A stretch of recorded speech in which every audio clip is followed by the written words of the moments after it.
Hello दोस्तों, कैसे हैं आप सब। मैं एक बार फिर आपके लिए एक न्यू क्लास लेकर आए दोस्तों। सीबीसीडी की क्लास आपके लिए रेगुलर चल रहे हैं और जैसा कि आप सभी को मालूम होगा कि सीबीसीडी के फॉर्म सबमिट हो रहे हैं और 7 तारीख इसकी लास्ट डेट है। तो इसके साथ आप लोग को फॉर्म अगर सबमिट करना है तो देर ना करते हुए जल्द से जल्द फॉर्म को सबमिट करते हैं और अपनी पढ़ाई और साथ में टाइपिंग पर भी विशेष ध्यान दें। आइए आज की क्लास स्टार्ट करते हैं। उससे पहले अगर आप हमारे चैनल पर नए हैं तो प्लीज़ चैनल को सब्सक्राइब कीजिए। बस आपकी सपोर्ट की ज़रूरत है। देखिए जितने व्यूज़ आते हैं ना तो उतने लाइक आ रहे हैं और ना ही लाइक आप लोग करते, लाइक के साथ सब्सक्राइब भी नहीं करते। जो लोग नए स्टूडेंट हैं जो प्रतिदिन हमारी क्लास देख रहे हैं, आ रहे हैं, आप लोग प्लीज़, आप लोगों से रिक्वेस्ट है कि आप लोग हमारे चैनल को सब्सक्राइब कीजिए। देखिए आपके सब्सक्राइब करने से ये मोटिवेट होते हैं, तभी आपके लिए डेली हम कंटेंट लेकर आते हैं। प्रतिदिन हर क्लास में मैं आपको यही बोल रहा हूँ। तो आइए आज देर न करते हुए चलते हैं अपने आज के क्वेश्चन की तरफ और देखते हैं अपना आज का पहला क्वेश्चन। हमारा जो आज का पहला क्वेश्चन हो जाएगा दोस्तों, वह हो जाएगा हमारा समाचार समूहों को खालिस्तान भी कहा जाता है। ये हो जाएगा सर्विस, ये हो जाएगा हमारा चैट सर्विसेज, बी हो जाएगा डिस्टेंशन ग्रुप्स और हमारा सी हो जाएगा ईमेल सर्विसेज और हमारा डी हो जाएगा फॉर्म्स। तो हमारा जो इसका राइट आंसर हो जाएगा दोस्तों वह हो जाएगा हमारा डिस्कशन ग्रुप। क्या हो जाएगा? Discussion group.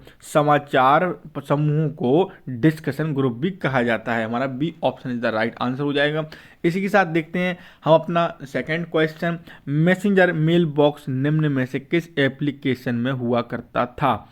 Messenger mail box निम्न में से किस एप्लीकेशन में हुआ करता था? आइए जानते हैं इनके ऑप्शंस क्या हैं। ऑप्शन ए हो जाएगा दोस्तों हमारा इंटरनेट एक्सप्लोरर, बी हो जाएगा दोस्तों हमारा नेट स्केप कम्युनिकेटर और हमारा सी हो जाएगा ईमेल और डी हो जाएगा हमारा सर्च इंजन।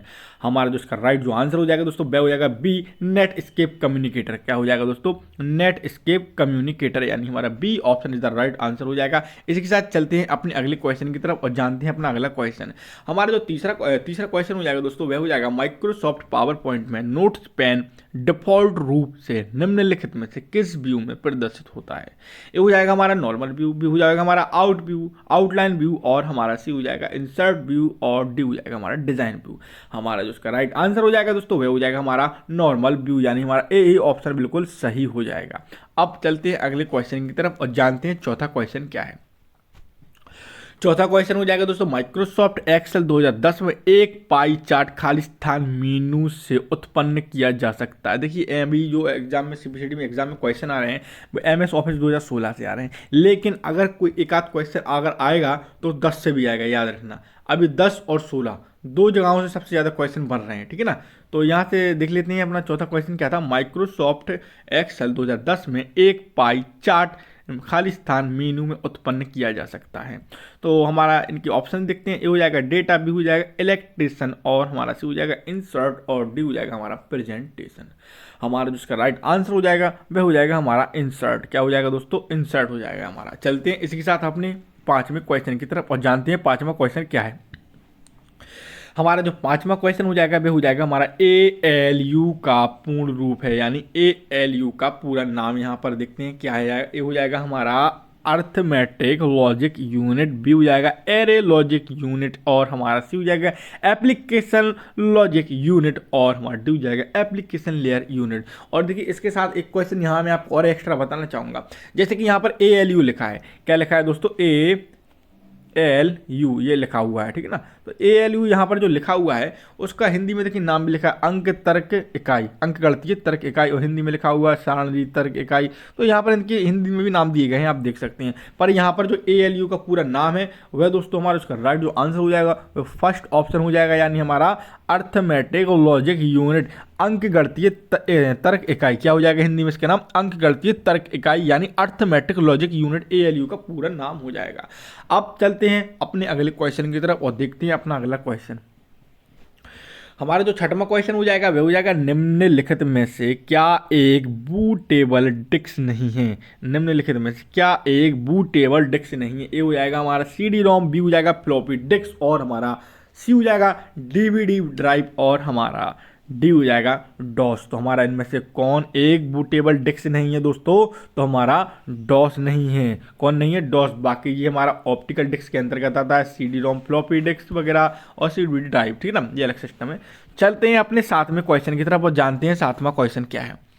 सातवां जो क्वेश्चन हो जाएगा दोस्तों वह हो जाएगा निम्नलिखित में से कौन सी आउटपुट डिवाइस मिश्रित धातु पॉलीमर प्लास्टिक आदि जैसी सामग्रियों की परतों द्वारा एक डिजिटल मॉडल से त्रिआयामी वस्तु बनाती है। ए हो जाएगा हमारा CNC प्रिंटर, डी हो जाएगा 3D प्रिंटर और सी हो जाएगा ऑब्जेक्ट प्रिंटर और डी होगा दिए गए विकल्प में से कोई भी नहीं हमारा जो इसका राइट जो आंसर हो जाएगा दोस्तों वह हो जाएगा हमारा 3D प्रिंटर। क्या हो जाएगा? B option is the right answer. क्या हो जाएगा? 3D प्रिंटर है। क्वेश्चन फिर से देख लेते हैं। निम्नलिखित में से कौन सी आउटपुट वाइज मिश्रित धातु, पॉलीमर, प्लास्टिक आदि जैसी सामग्रियों की परतों द्वारा एक डिजिटल मॉडल से त्रिआयामी वस्तु बनाती है? तो वस्तु बनाती है कौन है? वह 3D प्रिंटर। ठीक है ना, हमारा B option the right answer हो जाएगा। चलते हैं अगले क्वेश्चन की तरफ और जानते हैं 8वां क्वेश्चन। 8वां क्वेश्चन जैसा कि आप देख रहे होंगे स्क्रीन पर, 8वां क्वेश्चन हमारा ऑटो टैक्स। क्या हो जाएगा? ऑटो टैक्स प्रविष्टियां निम्नलिखित में से किसमें संग्रहित होती हैं? ऑटो टैक्स प्रविष्टियां निम्नलिखित में से किस में संग्रहित होती हैं? तो आइए देखते हैं। ए हो जाएगा हमारा नॉर्मल, हो जाएगा टेम्पल और हमारा सी हो जाएगा ऑटो और हमारा डी हो जाएगा स्टोर। हमारा जिसका राइट जो आंसर हो जाएगा दोस्तों वह हो जाएगा हमारा ए नॉर्मल डॉट। ठीक हो जाएगा? ये हो जाएगा ऑप्शन हमारा राइट आंसर नॉर्मल डॉट। ठीक है ना, अब इसी के साथ चलते हैं अपने अगले क्वेश्चन की तरफ और जानते हैं 9वां क्वेश्चन। 9वां क्वेश्चन जो यहाँ पर हो जाएगा आप देख सकते हैं, ये एक हमारा वर्कशीट यानी MS एक्सेल का क्वेश्चन है। आप इसका स्क्रीनशॉट भी ले सकते हैं, फिर भी आपको एक बार रीड करके दिखा देता हूँ। एक नई वर्कशीट में सेल A में 5, सेल A2 में 7 और सेल A4 में 9 लिखा हुआ है। यदि सेल B1 में काउंट A1 से A4 लिखा है तो सेल B1 में से क्या परिणामित होगा? ए हो जाएगा 9, बी हो जाएगा हमारा 3, सी हो जाएगा हमारा 4 और हमारा डी हो जाएगा 5। हमारा जो इसका राइट आंसर हो जाएगा वह आप सभी को मालूम होना चाहिए। बिल्कुल इजी क्वेश्चन है, अगर आप इसको काउंट करके लिखेंगे एक बार क्वेश्चन आप लोग देख सकते हैं, आप इसका स्क्रीनशॉट भी ले सकते हैं। हमारा जो इसका सही आंसर हो जाएगा बी ऑप्शन हो जाएगा दोस्तों, यानी हमारा 3 इज द राइट आंसर हो जाएगा। क्या हो जाएगा दोस्तों? 3 इज द हमारा राइट आंसर हो जाएगा। अब इसी के साथ चलते हैं और देखते हैं अपने अगले क्वेश्चन। 10वां क्वेश्चन देख लेंगे। 10वां क्वेश्चन क्या है दोस्तों? निम्नलिखित में से क्या ग्राफिक्स फाइल के लिए एक एक्सटेंशन नहीं है? निम्नलिखित में से क्या ग्राफिक्स फाइल के लिए एक एक्सटेंशन नेम नहीं है? आइए देखते हैं। ए ऑप्शन हो जाएगा हमारा टफ, बी हो जाएगा BPM, सी हो जाएगा हमारा GIF और हमारा डी हो जाएगा WMF। हमारा जो इसका राइट आंसर हो जाएगा दोस्तों वह हो जाएगा हमारा ए ऑप्शन TUF। ये हमारा एक ग्राफिक्स फाइल एक्सटेंशन का कोई भी नाम नहीं है। बाकी BMP, GIF और WMF ये हमारे तीनों ग्राफिक्स फाइल के एक्सटेंशन नाम है। ठीक है ना, बाकी हमारा फर्स्ट नहीं है टफ। चलते हैं देखते हैं 11वां क्वेश्चन, जानते हैं क्या है। निम्नलिखित में से पहला नेटवर्क कौन सा था जिसने इंटरनेट की शुरुआत की थी? निम्नलिखित में से पहला नेटवर्क कौन सा था जिसने इंटरनेट की शुरुआत की थी? वेरी इंपॉर्टेंट क्वेश्चन यहीं से बनते हैं। ए हो जाएगा ARPANET, बी हो जाएगा NSF नेट और हमारा सी हो जाएगा वेंट और हमारा डी हो जाएगा इंटरनेट एक्सप्लोरर। हमारा जिसका राइट आंसर हो जाएगा वह पहला नेटवर्क था जिसने इंटरनेट की शुरुआत की थी, हमारा ARPANET। कौन था? ARPANET हमारा द राइट आंसर था दोस्तों। ठीक है ना, अब चलते हैं अपने 12वें क्वेश्चन की तरफ और जानते हैं 12वां क्वेश्चन क्या है। हमारा जो 12वां क्वेश्चन हो जाएगा दोस्तों वह हो जाएगा निम्नलिखित में से किस प्रोटोकॉल का प्रयोग मेल भेजने के लिए किया जाता है? निम्नलिखित में से किस प्रोटोकॉल का प्रयोग मेल भेजने के लिए किया जाता है? ए हो जाएगा हमारा HTTP, बी हो जाएगा हमारा TCP/IP और हमारा सी ऑप्शन हो जाएगा FTP और डी हो जाएगा SMTP। पर हमारा जो इसका राइट आंसर हो जाएगा वह डी ऑप्शन होगा। क्या हो जाएगा दोस्तों? D option is the right answer, simple mail transfer protocol. क्या हो जाएगा? Simple mail transfer protocol. ठीक है ना, राइट आंसर। यहाँ पर HTTP का आप लोग full form please comment box में टाइप करके बताइए, जिन स्टूडेंट को उसका नाम आता है। देखिए अगर आप लोग कमेंट बॉक्स में कोई भी आंसर देते हैं तो मैं आपको बता देता हूँ कि बहुत से स्टूडेंट तो सही करते हैं कि यहाँ पर पहले HTTP लिखना, उसके सामने इसका फुल फॉर्म लिखना। डायरेक्ट फुल फॉर्म मत लिख देना, क्योंकि मुझे याद नहीं रहता है किस क्वेश्चन की बात है, किस क्लास की बात है, क्योंकि डायरेक्ट कमेंट ऊपर शो हो जाता है। इसलिए मैं आपसे ये बोल रहा हूँ कि जैसे आपको HTTP का फुल फॉर्म लिखना है तो आप लोग पहले HTTP लिखिए, उसका फिर फुल फॉर्म लिखिए। और अगर आपके मन में अभी कोई डाउट्स हैं CPCD को लेकर तो आप लोग कमेंट बॉक्स में टाइप करिए, हम आपके हर क्वेश्चन का जवाब देंगे। बस वो क्वेश्चन पूछने लायक होना चाहिए। आप इसी के साथ देखते हैं अपना 13वां क्वेश्चन और जानते हैं 13वां क्वेश्चन। अच्छा, एक स्टूडेंट का कमेंट आया था कि सर हमारा कंप्यूटर बार बार ऑन हो रहा है, बार बार ऑन हो रहा है, ये कोई प्रक्रिया नहीं होती। हाँ, ऐसा हो सकता है कि बार बार बंद होकर चालू हो रहा है, तो देखिए वो वोल्टेज की वजह से होता है। याद रखना, कम वोल्टेज की वजह से कंप्यूटर बार बार शट डाउन और माने शट डाउन होता है, फिर चालू हो जाता है, फिर बंद होता है, फिर चालू हो जाता है, तो उसमें वोल्टेज की प्रॉब्लम है। लेकिन अगर एक बार बंद होकर चालू हो जाएगा तो वह बूटिंग प्रक्रिया कहलाती है, ठीक है ना। तो बूटिंग प्रक्रिया किस में होती है, ये एक बार और यहाँ से क्वेश्चन आपको बता देता हूँ कि बूटिंग की जो पूरी प्रोसेस होती है वह कौन कराता है, वो रोम कराता है। याद रखना, कौन कराता है, रोम कराता है। रोम में स्टोर होते हैं इसके सारे डेटा। अब इसके साथ देखते हैं अपना 13वां क्वेश्चन और जानते हैं 13वां क्वेश्चन क्या है। निम्नलिखित में से कौन सा प्रोग्राम यूजर इनपुट लेता है। क्या है, निम्नलिखित में से कौन सा प्रोग्राम यूजर इनपुट लेता है, उसकी व्याख्या करता है और यूनिक्स में आवश्यक कार्यवाही करता है। ए हो जाएगा कर्नेल, बी हो जाएगा शेल, सी हो जाएगा सिस्टम कॉल्स और डी हो जाएगा हमारा शेड्यूलर। हमारा जो उसका राइट आंसर हो जाएगा दोस्तों वह हो जाएगा हमारा B option, shell is the right answer. एक चीज और आपको बताना चाहूँ, जो बूटिंग की प्रोसेसिंग होती है ना, BIOS उसको करवाता है, लेकिन आपका जो विंडो रहता है ना, विंडो पे हार्ड डिस्क में स्टोर होता है, आप सभी को मालूम होना चाहिए। ऑपरेटिंग सिस्टम जब कंप्यूटर जैसे या बूटिंग प्रक्रिया चालू करते हैं या फिर आप कंप्यूटर को जब बंद रहता है तो उसको ऑन करते हैं, तो बंद होने से लेकर डेस्कटॉप तक की जो प्रक्रिया होती है ना, उसको रोम कंडक्ट कराता है। रोम का पूरा काम होता है उसको चालू करा के डेस्कटॉप तक पे ले जाना। याद रखना, अगर आपसे कोई एग्जाम में क्वेश्चन पूछे कि बताइए बूटिंग प्रोसेस कौन कराता है, तो रोम कराता है। ध्यान रखना, भूलना मत। चलते हैं अपने साथ अगले क्वेश्चन की तरफ। देखते हैं अपना 14वां क्वेश्चन। डेटा यानी आंकड़ों को डेटा बस पर रखने से पहले खाली स्थान में संग्रहित किया जाता है। ये हो जाएगा मेमोरी एक्सेस रजिस्टर, भी हो जाएगा मेमोरी डेटा रजिस्टर, सी हो जाएगा मेमोरी अर्थमेटिक रजिस्टर और डी हो जाएगा हमारा मेमोरी एड्रेस रजिस्टर। हमारा जो उसका राइट आंसर हो जाएगा B option, memory data register. क्या हो जाएगा दोस्तों, memory data register is the right answer हो जाएगा हमारा बी ऑप्शन। चलते हैं अपने अगले क्वेश्चन की तरफ और जानते हैं 15वां क्वेश्चन। PCI NIC इंस्टॉल करते समय आप IRQ की उपलब्धता कहां जांच सकते हैं। ए ऑप्शन हो जाएगा हमारा डिप सिक्वेज और हमारा बी हो जाएगा कॉन्फिग, क्या हो जाएगा CONFI कॉन्फिग और .SYS, सी हो जाएगा हमारा जंपर सेटिंग्स और हमारा डी हो जाएगा मदरबोर्ड BIOS। हमारा दोस्तों राइट आंसर हो जाएगा दोस्तों वह हमारा डी ऑप्शन हो जाएगा motherboard basic input output system. BIOS का फुल फॉर्म क्या होता है, बेसिक इनपुट आउटपुट सिस्टम। अब इसी के साथ चलते हैं 16वें क्वेश्चन की तरफ और जानते हैं 16वां क्वेश्चन क्या है दोस्तों। 16वां क्वेश्चन है निम्नलिखित में से किसका प्रयोग टेक्स्ट के श्रृंखलाबद्धीकरण के लिए किया जाता है। किसका प्रयोग टेक्स्ट के श्रृंखलाबद्धीकरण के लिए किया जाता है। ये हो जाएगा हमारा लोप चिन्ह। देखिए चिन्हों के नाम भी लिखे हैं, आप लोग इनको प्लीज याद कर लीजिए। यहाँ पर है लोप चिन्ह, बी है हमारा विस्मय बोधक चिन्ह। क्या है, विस्मय बोधक चिन्ह। इसके साथ हमारा सी है हैज और हमारा डी हो जाएगा M%। क्या हो जाएगा, M%, इसको एंड भी बोल सकते हैं आप। अब हमारा पास उसका राइट आंसर हो जाएगा क्या हो जाएगा दोस्तों, हमारा D option is the right answer हो जाएगा। M% है हमारा D option is the right answer हो जाएगा। आप इसी के साथ चलते हैं अपने 17वें क्वेश्चन की तरफ और देखते हैं 17वां क्वेश्चन। देखिए क्वेश्चन थोड़ा सा बड़ा है, एक बार मैं पढ़ देता हूं, आप लोग ध्यान से सुनिए, क्योंकि एग्जामिनर कभी कभी घुमा के इनमें से भी 2-3 क्वेश्चन बन सकता है, ठीक है ना, काट सकता है, दे सकता है। तो देखते हैं 17वां क्वेश्चन है क्या आखिर।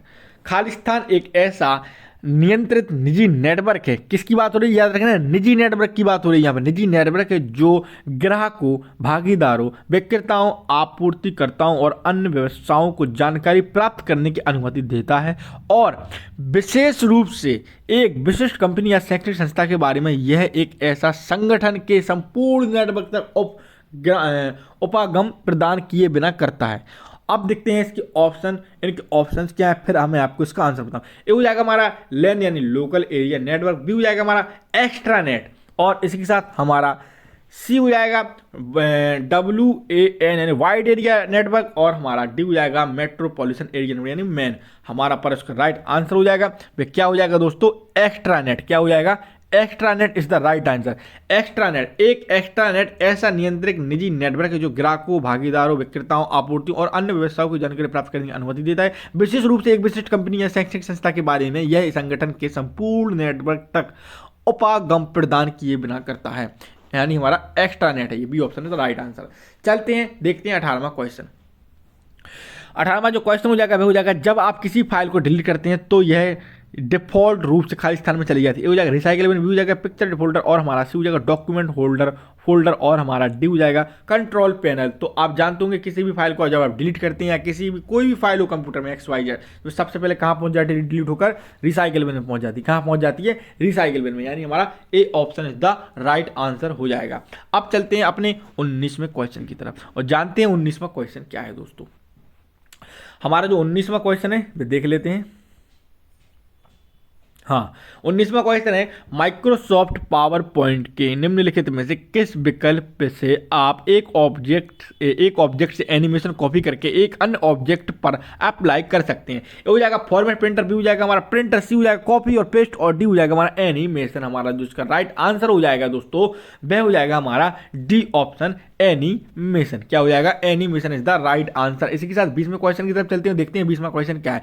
20वां क्वेश्चन है इलेक्ट्रॉनिकली सिम्युलेटेड परिस्थिति में होने वाली लर्निंग प्रक्रिया खालिस्तान कहलाती है या कहा जाता है। ए हो जाएगा ईमेल, बी हो जाएगा हमारा ई लर्निंग, सी हो जाएगा ई कॉमर्स, डी हो जाएगा ई बैंकिंग। हमारा जो इसका राइट आंसर हो जाएगा वह हमारा हो जाएगा ई लर्निंग। क्या हो जाएगा दोस्तों, ई लर्निंग हमारा इज द राइट आंसर हो जाएगा। आप इसी के साथ 21वां क्वेश्चन देखते हैं, जानते हैं खालिस्तान वायरलेस तकनीक की तीसरी पीढ़ी है। क्या है क्वेश्चन, खालिस्तान वायरलेस तकनीक की तीसरी पीढ़ी है। ए हो जाएगा 2G, बी हो जाएगा 3G और हमारा सी हो जाएगा स्ट्रीमिंग और हमारा डी हो जाएगा टीवी ट्यूनर कार्ड। हमारा जो इसका राइट आंसर हो जाएगा वह हो जाएगा हमारा 3G। क्या है, 3G वायरलेस तकनीक की तीसरी पीढ़ी है। क्या है, 3G वायरलेस तकनीक की तीसरी पीढ़ी है।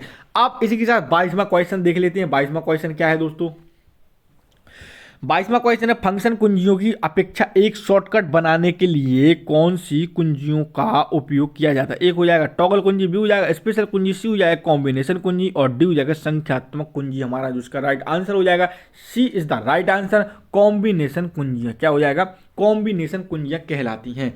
अब इसी के साथ देखते हैं अगला क्वेश्चन, चलते हैं अपने 23वें क्वेश्चन की तरफ और जानते हैं 23वां क्वेश्चन।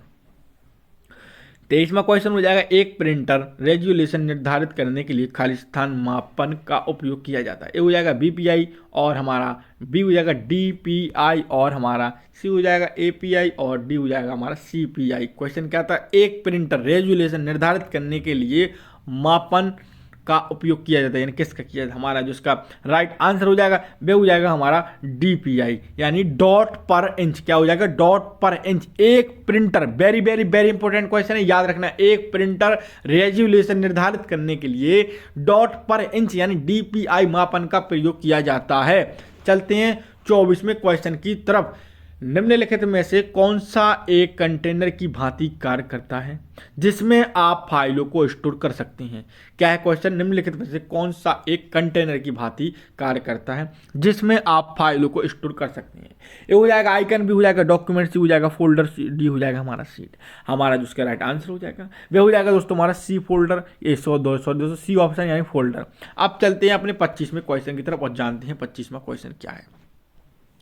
यहाँ पर 25वां जो क्वेश्चन हो जाएगा वह हो जाएगा हमारा नोटपैड का उपयोग करके बनाई गई एक फाइल खालिस्तान एक्सटेंशन के साथ संग्रहित होती है। किस पर, नोटपैड पर। याद रखना, नोटपैड का उपयोग करके बनाई गई फाइल का एक्सटेंशन नाम क्या होता है वह हमको बताना है। .xtx, .docs और सी हो जाएगा .png और हमारा डी हो जाएगा .gpg। हमारा पर इसका जो राइट आंसर हो जाएगा वह हो जाएगा हमारा .txt। क्या हो जाएगा, .txt। ठीक है ना, हमारा इसका राइट आंसर हो जाएगा। चलते हैं अगले क्वेश्चन की तरफ और जानते हैं 26वां क्वेश्चन।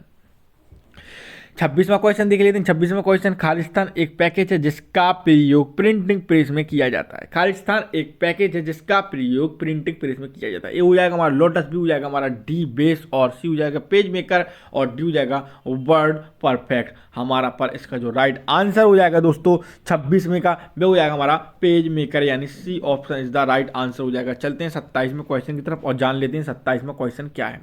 27वां क्वेश्चन है कंप्यूटर प्रोग्राम या सिस्टम में त्रुटि को खालिस्तान कहा जाता है? कई बार क्वेश्चन पूछा गया, याद रखना। कंप्यूटर प्रोग्राम या सिस्टम में त्रुटि को कहा जाता है? हो जाएगा वायरस, भी हो जाएगा बग, सी हो जाएगा एक्सपेंशन, और डी हो जाएगा हमारा पैच। हमारा जिसका राइट आंसर हो जाएगा, कंप्यूटर में त्रुटियों को क्या कहा जाता है? बग कहा जाता है। क्या कहा जाता है? बग कहा जाता है। 28वां क्वेश्चन देख लेते हैं। 28वां क्वेश्चन क्या है? 28वां क्वेश्चन है, सामान्यतः शब्द मेमोरी किसके लिए प्रयोग की जाती है?